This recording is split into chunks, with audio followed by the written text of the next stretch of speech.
เอายืนหาหนาวนี่ค่ะลงไปหันยาวหัน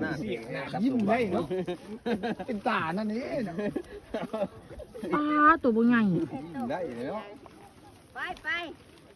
มูบอกไงน้ำพึ่งลงงมลงมันไปไงบ่ดิงมเลยมันดึงขึ้นเลยใช่นู้นนะมันเข้ากับดุ้งแม่มันเข้ากับดุ้งแม่เดี๋ยวนี้มัน6 โลผู้เทได้กับข้าวแค่ให้ขึ้นน่าใส่ไม่ใส่เป็นคน บอกกับเพื่อนมุดลม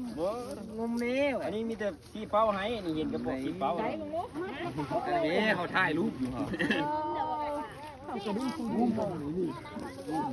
เอาครูจะเป็นอยู่ฝั่งไหนบ่ได้ลงโยกหัวลำยังมีตัวใหญ่เนาะมันใหญ่โหดกินบ่แซ่